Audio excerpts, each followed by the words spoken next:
guys, it's Morgan and welcome back to my channel. Today I'm going to be talking about episode 7 of season 5 of Riverdale, chapter 83, Fire in the Sky. Now, if you haven't seen the episode, there will be spoilers in this review, so stop watching if you don't want to be spoiled.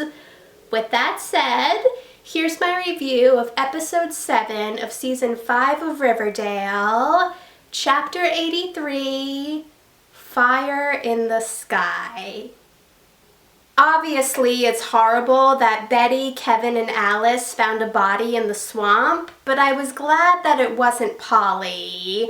I want to find out what happened to Polly, but since it wasn't her body, that means she's still out there. So even though they found dead bodies, I'm still hoping that Polly is okay. I really loved the dance-off between Cheryl and the girl who danced for Tony to determine who was going to lead the Vixens. And since it was a tie, that meant that Cheryl and Tony will lead the Vixens together, which I was really happy about.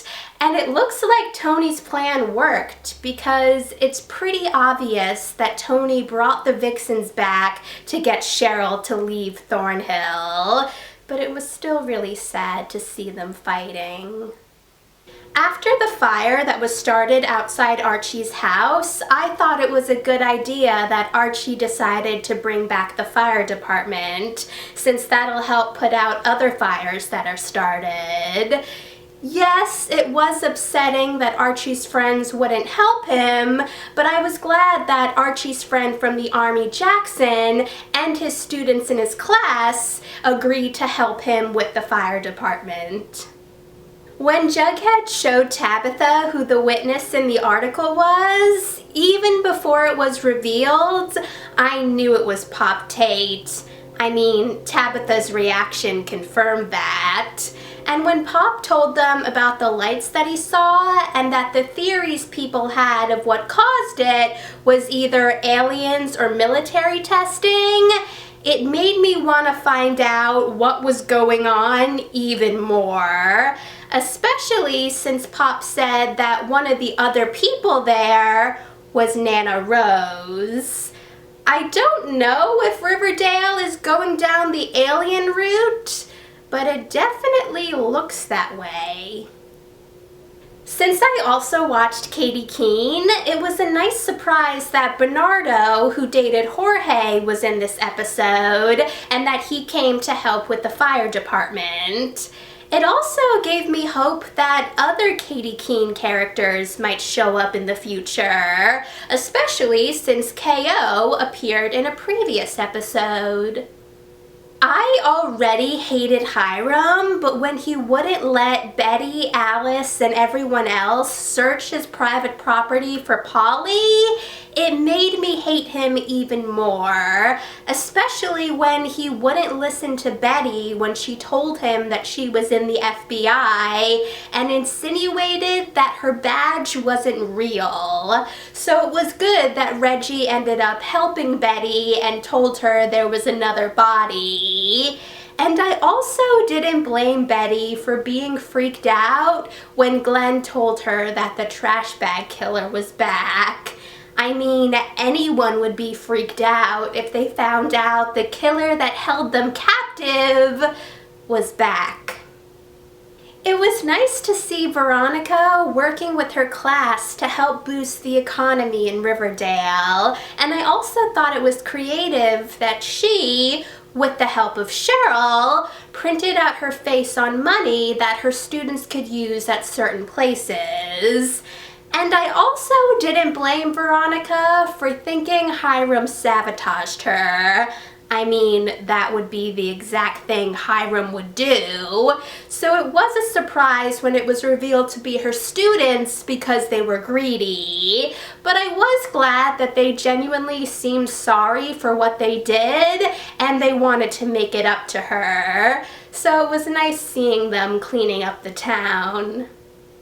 Cheryl should have suspected that someone would find out that she was painting forgeries. So when Minerva Marble figured it out, I was wondering what was going to happen, but it looks like we'll have to wait to see what happens with that.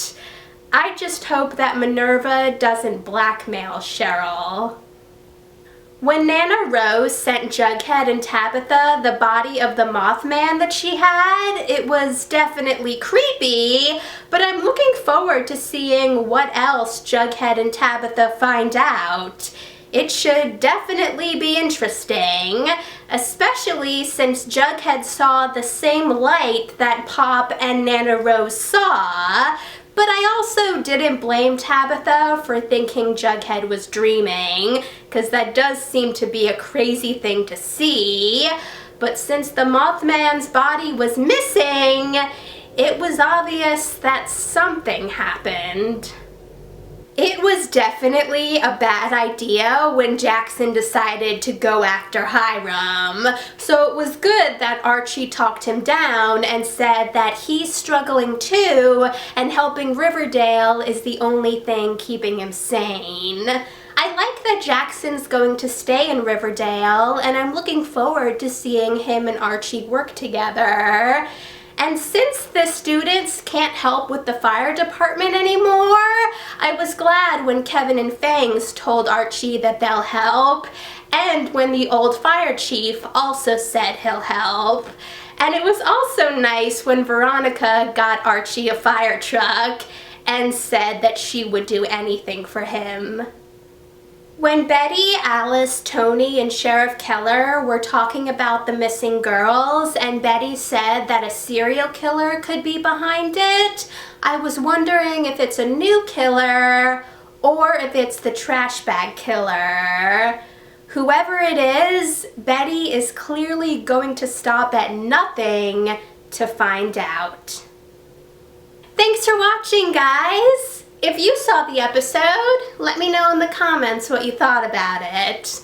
And if you want to see any of my previous Riverdale videos, check out the playlist. And if you want to see any of my future videos, hit that subscribe button, and I'll see you in the next video. Bye!